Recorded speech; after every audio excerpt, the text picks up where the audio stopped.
राजस्थान के दुर्ग के प्रकार देखते हैं। राजस्थान के हर 12 कोर्स पर एक दुर्ग मिल जाता है। केवल मेवाड़ राज्य के 84 दुर्ग है। मेवाड़ राज्य में ही 84 दुर्ग है, जिसमें से 32 दुर्गों का निर्माण किसने करवाया गया था? कुंभा के द्वारा 32 दुर्गों का निर्माण करवाया गया था। कौटिल्य ने दुर्गों को राजस्थान के बहु या हाथ बताते हुए दुर्गों को 4 श्रेणियों में बताया गया है। कौटिल्य ने दुर्गों को 4 श्रेणियों में बताया गया है। कौन कौन से? ओदक दुर्ग, एरण दुर्ग और वन दुर्ग और धानवे दुर्ग। एरण दुर्ग, वन दुर्ग, धानवे और ओदक दुर्ग किसने बताया गया है? कौटिल्य के द्वारा बताया गया है। शुक्र नीति के अनुसार दुर्गों को 9 प्रकार के बताया गया है और कौटिल्य के द्वारा वर्णित 4 भेद भी सम्मिलित है, जो निम्न प्रकार है। कौन कौन से बताए गए हैं? शुक्र नीति के अनुसार कौन कौन से बताए गए हैं? शुक्र नीति के अनुसार 9 प्रकार के बताए गए हैं। एरण दुर्ग, एरण दुर्ग किसे कहते हैं? एरण दुर्ग वह दुर्ग जिसके खाई काटो व कठोर पत्थरों से युक्त जहाँ पहुंचना कठिन हो, जैसे रणथंभौर। शाहगढ़ दुर्ग जो 12 में स्थित है। रणथंभौर दुर्ग स्थित है जो सवाई माधोपुर में स्थित है। पारेख दुर्ग दूसरा नंबर का, जिसमें चारों ओर से खाई हो, और जैसे भरतपुर, लोहागढ़ दुर्ग व बेर का किला। पारेख दुर्ग जो ईंट पत्थरों से निर्मित मजबूत परकोटे युक्त, जैसे चित्तौड़गढ़ दुर्ग। वन दुर्ग या वन दुर्ग को ओदक दुर्ग भी कहा जाता है। वे दुर्ग जिसके चारों ओर कांटेदार खाई व झाड़ियों से संघनन वर्षों के जंगलों से घिरा हुआ हो, यह दुर्ग ओरण दुर्ग कहते हैं। जैसे सिवाना, बाड़मेर। सिवाना का पड़ता है? बाड़मेर में पड़ता है सिवाना का दुर्ग और रणथंभौर का दुर्ग। नेक्स्ट देखते हैं कि धानवे दुर्ग। धानवे व धनवन दुर्ग या मरुस्थली दुर्ग। इसको मरुस्थली दुर्ग जो चारों तरफ से रेत के टीलों से घिरा हुआ हो, जैसे सोनारगढ़ जैसलमेर का और जूनागढ़ जो बीकानेर का स्थित दुर्ग धानवे दुर्ग कहलाता है। जल दुर्ग को ओदक दुर्ग भी कहा जाता है। वह दुर्ग जो चारों ओर ओदक जल से घिरा हुआ हो, 2 या 3 ओर से नदियों से घिरे हुए दुर्ग को श्रेणी में रखे जाते हैं। जैसे गागरोल दुर्ग, बेसरोडगढ़ दुर्ग व भटनेर दुर्ग और शेरगढ़ दुर्ग प्रमुख है। 7 नंबर है गिरिदुर्ग जो एकांत में पहाड़ी पर स्थित दुर्ग होते हैं। उसे गिरिदुर्ग कहलाता है। जैसे कुंभलगढ़ का किला। फिर नेक्स्ट देखते हैं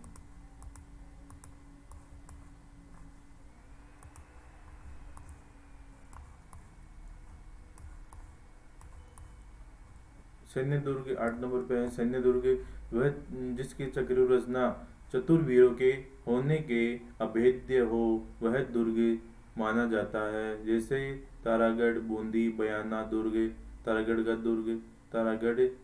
का स्थित है, बूंदी में स्थित है। बयाना दुर्ग, बयाना व चित्तौड़गढ़, नारगढ़ और नागौर का दुर्ग आदि। सहायक दुर्ग 9 प्रकार का है, शुक्र नीति के अनुसार है। यह दुर्ग जिसमें राज परिवार और उसके बंधुओं तथा अधिकारियों व सैनिकों आदि की आवास की व्यवस्था है, सहायक दुर्ग कहलाता है। फिर देखते हैं रणथंभौर दुर्ग। रणथंभौर का नाम है रणथंभौर व रणस्तंभपुर।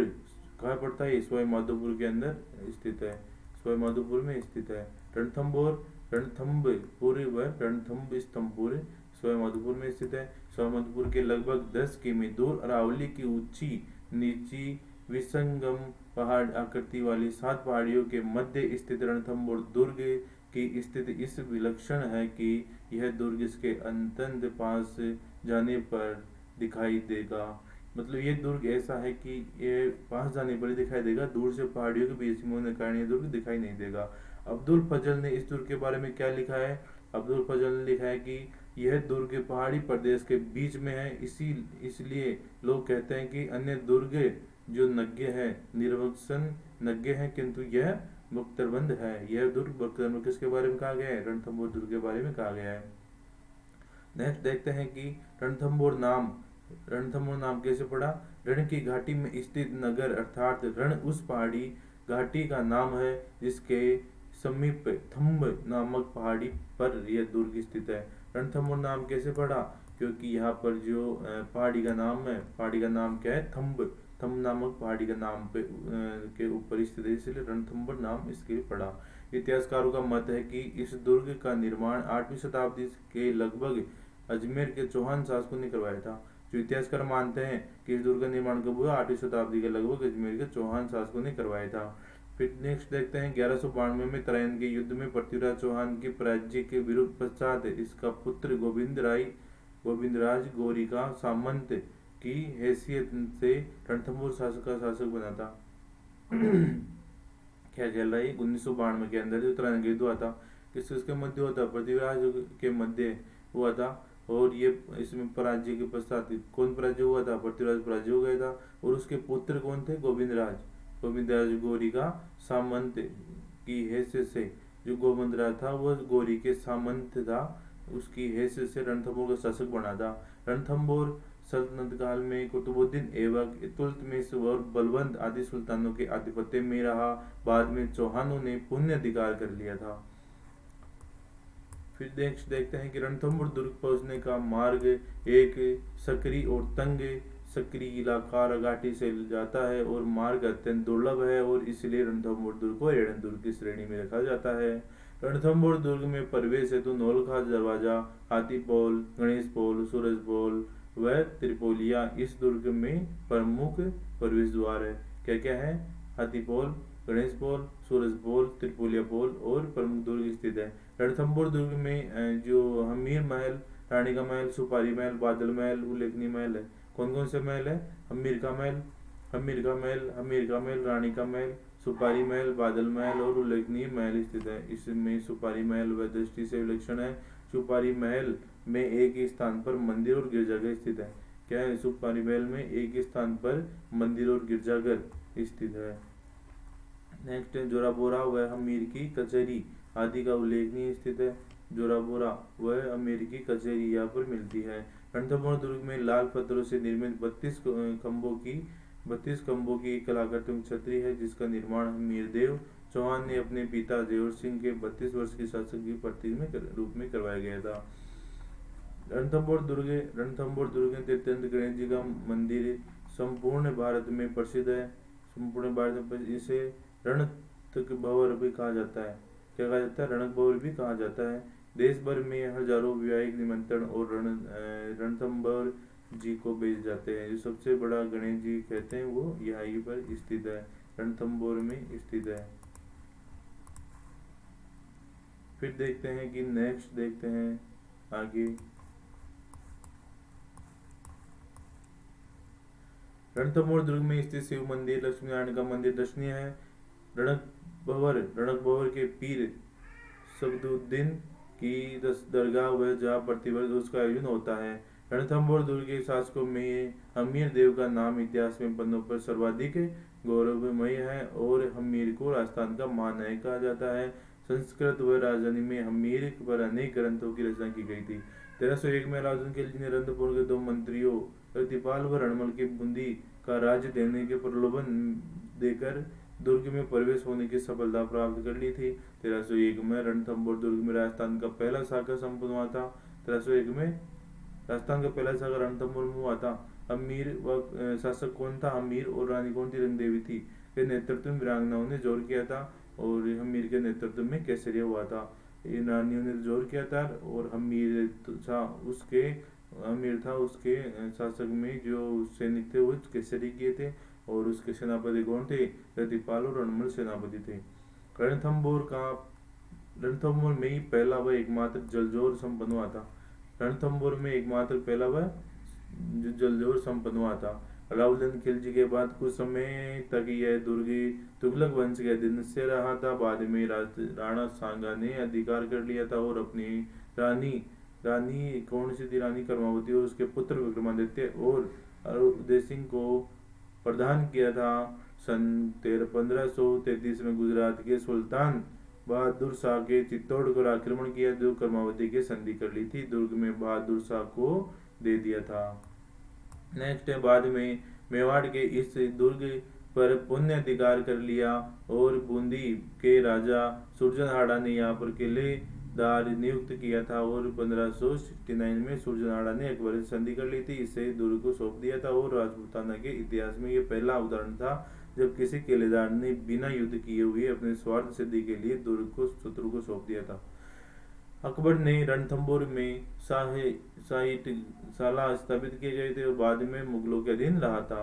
दर्शनीय स्थल कौन कौन से यहाँ पर रनिहाड़ा तालाब, जोगी महल, सुपारी, जोरा बोरा के महल, त्रिनेत्र गणेश जी व 32 खंभों की छतरी रानी का महल और हमीर महल यहाँ पर स्थित है। नेक्स्ट देखते हैं चित्तौड़गढ़ दुर्ग। चित्तौड़गढ़ दुर्ग को क्या कहा जाता है? गिरि दुर्ग में राजस्थान का गौरव चित्तौड़गढ़ जिला राज्य के सबसे प्राचीन और प्रमुख किलों में से एक है। यह मौर्यकालीन दुर्ग राज्य का प्रथम व प्राचीनतम दुर्ग माना जाता है। कौन सा? रणथंभौर दुर्ग राजस्थान का गौरव कहा जाता है। चित्तौड़गढ़ दुर्ग राजस्थान का गौरव कहा जाता है और चित्तौड़गढ़ को मौर्यकालीन दुर्ग में प्रथम और प्राचीन दुर्ग माना जाता है। यह कहाँ स्थित है? यह मेसर का पठार पे स्थित है और 16 किलोमीटर स्थित यह दुर्ग राजस्थान में क्षेत्रफल आकार में दृष्टि सबसे विशाल दुर्ग है। चित्तौड़गढ़ का दुर्ग तुलना ब्रिटिश प्राकृतिक दूत व ह्यूज केसर ने एक भीमकाय जहाज से की थी। ये जो ब्रिटिश अधिकारी था, पुरातत्विक दूत आया था, उसने जो इसकी तुलना किससे की थी? भीमकाय जहाज से की थी चित्तौड़गढ़ दुर्ग की। चित्तौड़गढ़ में इस सुनसान किले में विचरण करते समय मुझे लगा कि मानो कि एक भीमकाय जहाज की छत पर आ गया हूँ। नेक्स्ट देखते हैं चित्तौड़गढ़ दुर्ग में राज्य का एकमात्र ऐसा दुर्ग जो 3 युगों में स्थापित शिल्प के अवशेष आज भी सुरक्षित और अवस्था में विद्यमान है। चित्तौड़गढ़ में इतने मंदिर है कि हिंदू देवी देवताओं के म्यूजियम भी कहा जाता है। चित्तौड़गढ़ के अंदर जो हिंदू देवी देवताओं के म्यूजियम भी कहा जाता है। दिल्ली मालवा गुजरात के मार्ग पर स्थित होने के कारण प्राचीन काल में मध्यकालीन में यह दुर्ग सामरिक दृष्टि से अत्यधिक महत्वपूर्ण रहा है। यहाँ पर राजपूत योद्धाओं के शौर्य व वीरांगनाओं के बलिदान की सुदृढ़ता आदि के कारण चित्तौड़गढ़ दुर्ग को यह किला शिरोमणि माना जाता है। इसके लिए यह लोकोक्ति प्रसिद्ध है। क्यों कहा जाता है? राजस्थान के अंदर इस दुर्ग को सिरों का मोहर कहा जाता है। नेक्स्ट है गढ़ तो गढ़ चित्तौड़गढ़ बाकी गढ़ैया। इसलिए कहा जाता है गढ़ तो गढ़ बाकी जो गढ़ैया कहा जाता है ये सबसे बड़ा स्थित है। चित्तौड़गढ़ दुर्ग ही राज्य का एकमात्र ऐसा दुर्ग है जो शुक्र नीति में वर्णित दुर्गों में अधिकांश प्रकार के अंतर्गत रखा गया है। जो दुर्ग चित्तौड़गढ़ है वो शुक्र नीति 9 प्रकार से बांटे गए थे। उसमें से एक प्रकार का ही दुर्ग नहीं है, 2-3 प्रकारों में रखा गया है। जैसे गिर दुर्ग में भी आता है, सैन्य में आता है और शाही दुर्ग में भी यह आता है। रावली श्रृंखला में मेसा के पठार औसत समुद्र तल से 616 मीटर ऊंचे व 16 वर्ग किमी क्षेत्रफल में विस्तार। यह है विशालकाय दुर्ग प्राचीन दुर्ग स्थापत्य कला का उत्कृष्ट माना जाता है। देखते हैं मेवाड़ राज्य में अधिकांश ग्रंथ वीर विनोद की रचयिता कवि कमलदास के अनुसार मौर्य नरेश चित्रांगद ने इस दुर्ग का निर्माण करवाया था। किसने करवाया था? चित्रांगद मौर्य ने करवाया था और इसका नाम चित्रकूट रखा गया जो कालांतर में चित्तौड़ हो गया था। मौर्य वंश के शासक मान मौर्य के समय गोइल वंश के बप्पा रावल ने मेवाड़ के विजय प्राप्त की थी, किंतु बप्पा ने अपनी राजधानी नागदा बनाई थी। गोइल वंश के अडलट ने देवपाल प्रतिहार के पराजय कर कुछ समय के लिए चित्तौड़गढ़ दुर्ग का अधिकार कर लिया था, किंतु बाद में मालवा पर राज्य मूंज के पुत्र भोजपुरम ने चित्तौड़गढ़ दुर्ग में त्रिभुवन नारायण मंदिर बनवाया था। इसके बाद इसे मोगल ने जीर्णोद्धार करवाकर सोमदेश्वर मंदिर का नाम दिया था। सिद्धिराज सोलंकी ने परमाणु के इसके छीना और 1213 में गोइल वंश क्षेत्र सिंह ने चित्तौड़गढ़ दुर्ग में अधिकार करके राजधानी बनाई थी। चित्तौड़गढ़ राजधानी बनाने का गोइल वंशीय प्रथम शासक था। 1303 में अलाउद्दीन खिलजी ने रावल रतन सिंह के पराजय कर चित्तौड़गढ़ पर अधिकार कर लिया था। इसका नाम खिजराबाद रखा गया था। 1303 के अंदर जो अलाउद्दीन खिलजी ने रतन सिंह को पराजित कर चित्तौड़गढ़ पर अधिकार कर लिया था, उसका नाम खिजराबाद रखा गया था। 1326 में सिंसोदिया वंश के राणा अम्बीर ने चित्तौड़गढ़ दुर्ग को पुनः अधिकार कर लिया था। वह विषम घाटी पंचानन पंचानंद और मेवाड़ के तारणहार के नाम से प्रसिद्ध है। कौन कौन प्रसिद्ध है? हमीर। हमीर को भी समगाठी पंचानंद कहा जाता है।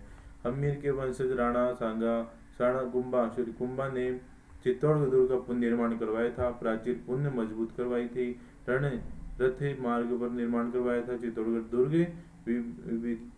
विचित्रकूट के रूप में देते हुए 7 दरवाजों को सुरक्षित किया गया था। चित्तौड़गढ़ 7 दरबार पांडुपोल, भैरवपोल, गणेश पोल, लक्ष्मण पोल, झोड़ा पोल, राम पोल व त्रिपोलिया हनुमान पोल दरबार कहलाते हैं। चित्तौड़गढ़ दुर्ग में रावल बाघ सिंह, जयमल राठौड़, कल्लाजी राठौड़ व सिंसोदिया पत्ता की स्मारक तथा छतरिया है। चित्तौड़गढ़ दुर्ग के प्रमुख स्मारकों में वनवीर राज्य द्वारा बनवाया गया था। नवलख भंडार, कुंभा के महल, रणरतन सिंह के महल, पदम सिंह के महल, भामाशाह की हवेली व जयमल की हवेली व पुरोहितों की हवेली आदि तत्कालीन स्थापत्य परिचालक है।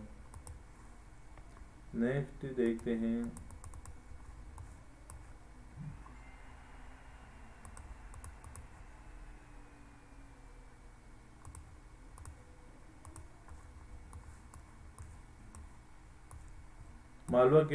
मालवा के सुल्तान महमूद शाह खिलजी ने इस अपनी विजय की स्मृति में महाराणा कुंभा द्वारा 1438 में बनवाया गया विजय स्तंभ स्थापत्य शिल्पकला की उत्कृष्ट उदाहरण स्थित है। चेदेता सूत्रधार और उसके पुत्र नापा पूंजा के निर्देशन में 10 वर्षों के निर्मित 120 फीट ऊंचे व 9 मंजिला विजय स्तंभ की प्रत्येक मंजिल पर हिंदू देवी देवता उत्कीर्ण है। इसके लिए डॉक्टर उपेंद्र नाथ डे ने इसे विष्णु स्तंभ के नाम से नाम दिया था और फर्ग्यूसन ने रोम टॉर्जन स्तंभ और कलाकृतियों में अधिक उत्कृष्ट बताया गया। विजय स्तंभ की 8वीं मंजिल पर अल्लाह उत्तीर्ण है और चित्तौड़गढ़ दुर्ग में विजय स्तंभ के अतिरिक्त 11वीं शताब्दी के निर्मित जैन कीर्ति स्तंभ का उल्लेख किया गया है। जैन सृष्टि सेठ जीजा शाह बघेलवाला द्वारा निर्मित यह कीर्ति स्तंभ आदिनाथ स्मारक है और इसके शीर्ष पर चारों ओर आदिनाथ की मूर्तियां लगी हुई है। चित्तौड़गढ़ दुर्ग में स्थित श्रृंगार चौरी के जैन मंदिर जैन तीर्थंकर शांतिनाथ जी के इस दुर्ग में जीर्णोद्धार 1438 में महाराणा कुंभा के भंडारी विलास के दौर कराया गया था। श्रृंगार चौरी चित्तौड़गढ़ दुर्ग में 20 देवरी जैन मंदिर उल्लेखनीय है। मंदिर में 24 तीर्थक व 3 जैन महिलाएं तीर्थक हैं। इसके अतिरिक्त अद्भुत नाथ जी का जैन मंदिर स्थित है। चित्तौड़गढ़ दुर्ग में महाराणा कुंभा द्वारा निर्मित कुंभा श्याम मंदिर मीरा हरि कीर्तन के लिए जाया करती थी। 1567 में चित्तौड़ विजय के उपरांत राजा मानसिंह ने इस मंदिर की मूर्ति जयपुर से ले गया था। इसके पुत्र जगत सिंह के स्मारक में स्थित जगत शिरोमणि का मंदिर स्थापित किया गया था। चित्तौड़गढ़ दुर्ग में स्थित दुधला भवानी का मंदिर, परितिहार परमार के कुछ देवी, कालिका माता का मंदिर, बाण माता का मंदिर, सुदेवंशी कुलदेवी बाण माता है, अन्नपूर्णा का मंदिर, लक्ष्मी नारायण जी का मंदिर उल्लेखनीय है। कालिका माता का मंदिर, प्राचीन सूर्य मंदिर व शासक आंतरिक मां कालिका मूर्ति स्थापित करवाई गई थी। 1303 में अलाउद्दीन खिलजी ने आक्रमण के समय रावल रतन सिंह की गोरा बादल के नेतृत्व में हुआ था। रानी पद्मनी के जोर नेतृत्व किया था। चित्तौड़गढ़ के प्रथम शाक्य युद्ध आंखों देखी अलाउद्दीन के दरबार में कवि और हमीर के प्रमुख अपनी कृति तारीखी अलाई को प्रस्तुत किया गया था। 1534 में गुजरात के शासक बहादुर शाह के आक्रमण के समय उन्हें मेवाड़ की शासक रानी हाड़ी रानी व कर्मावती का पुत्र विक्रमादित्य था, किंतु उसे बूंदी भेज कर डूंगरपुर में रावत भाग सिंह के नेतृत्व में शाखा हुआ तथा राजमाता कर्मावती ने जौहर का नेतृत्व किया। 1566 में अकबर के चित्तौड़ के समय हुआ था और जब मेवाड़ का शासक उदय सिंह था जो चित्तौड़ छोड़कर पहाड़ों में चला गया था। थैंक यू दोस्तों, ये हम देखते हैं। सब्सक्राइब करें चैनल को, लाइक करें और आप भी देखते रहिएगा। सब्सक्राइबर करिए। Thank you.